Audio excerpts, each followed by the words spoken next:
In the 1970s, my urban middle-class French-Canadian parents decided to buy an old farmhouse in a remote rural area of Quebec, about an hour from Victoriaville, where I was born. We lived there until I was 6 years old, until my parents split up and we moved to Montreal. I don't remember this, but my mother says that as soon as I could speak, I told her about the voices I heard in my bedroom where I played alone.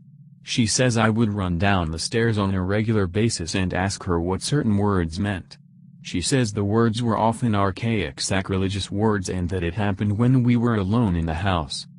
After we moved back to the city, my father kept the house as a weekend and summer retreat, and so I continued spending a considerable amount of time there, but I never personally experienced anything later on. However, my father's second wife's sister and her husband borrowed the house for a weekend when they were having marital issues. They were reported hearing someone climb the stairs slowly and clearly in the silence of the night. They both woke up and heard it, and, since the master bedroom door is situated right where the stairs end, they armed themselves of bedside lamps, ready to attack the intruder as it reached the top, but the steps stopped suddenly as it did. They never divorced but refused to return to the house. I now have two daughters who are 10 and 13 years old. Their father grew up in an old farmhouse in Ontario, about 70 kilometers east of Toronto. When I met him 20 years ago, the farmhouse was already used as a summer house because his parents lived in Florida. We also usually celebrated Christmas there because it is very large.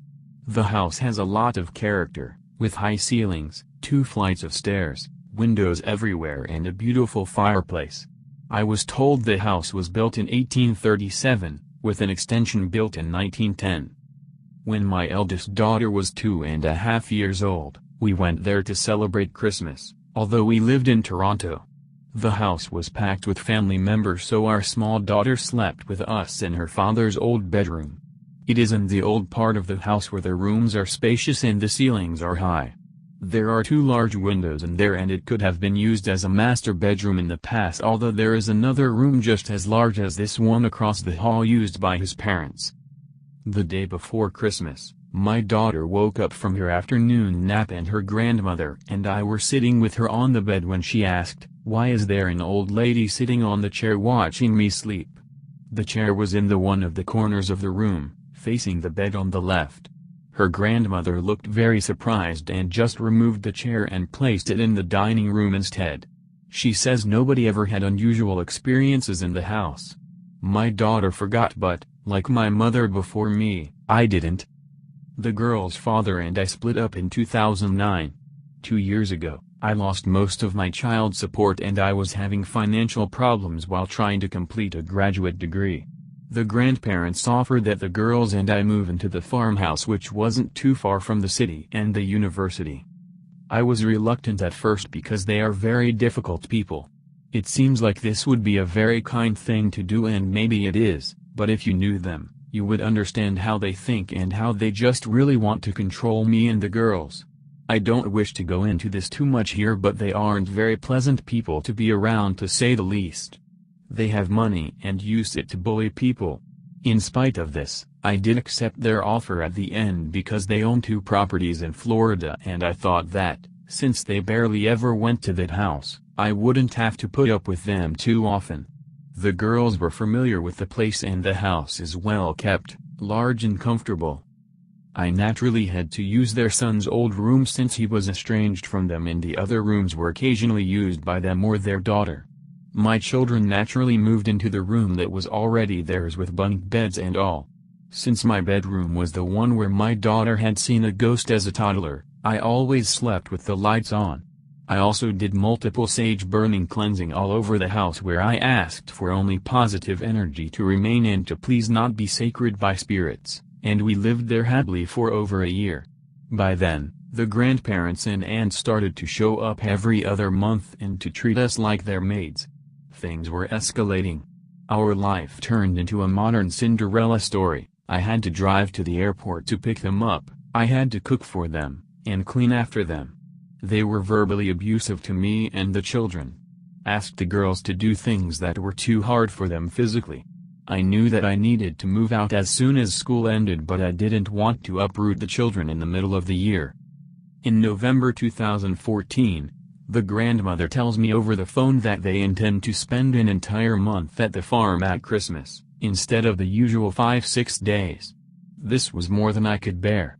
I don't want to sound ungrateful, but I had a very bad feeling about this. I rationalized things and took the decisions that I just had to get through it since it was their house. That's when I started hearing a voice waking me up at 5:55 in the morning. It was very soft but clear. It sounded like hey, and it was coming from a feminine voice right over my face. You see, not only do I not hear voices, but I have a perfect internal clock and wake up every morning naturally at 7 a.m. without the help of an alarm clock. This was so strange. I ignored it the first time, but it happened again, and again. On the third morning that this happened, I became a little worried and told my mother about it over the phone. I am a pretty open-minded person, but numerology never seemed very credible to me. However, that seemed like the only way to try to understand this, so I searched online about the meaning of 555. The first thing I found was that it meant that something unexpected was about to happen. Then, as I was just looking around on the internet, I saw that in some Asian culture it means get out now. After I saw that online, I continued waking up to the voice at 5:55, but only one day out of 2 or 3. I was really trying to ignore it. But I felt really worried when I started hearing the voice at night as I was drifting asleep too. At some point, my children only had 1 day left of school before the holidays, and my mother convinced me to pack and come for a visit. I wrote an email to the grandparents and told them I needed to spend some time with my mother and would return on December 23rd to celebrate Christmas with them. This still gave us over 2 weeks together, and assumed they'd like to have their house back and see their Canadian friends. I was very polite. Well, as I was on the road, halfway to my mother's, I received the nastiest violent emails from all of them. They insulted me in every possible way and told me they had talked about it already and had all agreed, the grandmother, the grandfather and the sister, to throw us out already, and that I was never to return to the house. Just because I decided to go visit my mother instead of waiting on them? I honestly tried to make peace and begged them to consider the well-being of their grandchildren who were in the middle of a school year and had friends, but it seemed to only fuel their violence toward me, so I stopped and they never came back on their decision or apologized for it. They shipped our belongings to my mother's house a week later through a moving company. I think that it is possible that my ability to hear ghosts as a child came back when I was in a different haunted farmhouse. While being thrown out on the streets a week before Christmas with my children was very unpleasant, I can't help thinking that I was probably better off at my mother's, and that it's possible that someone was trying to warn us that we were about to be treated poorly, especially since the grandparents admitted having already decided to throw us out. If this Ontario farmhouse is haunted, I truly feel sorry for the ghosts, especially during the summer and at Christmas.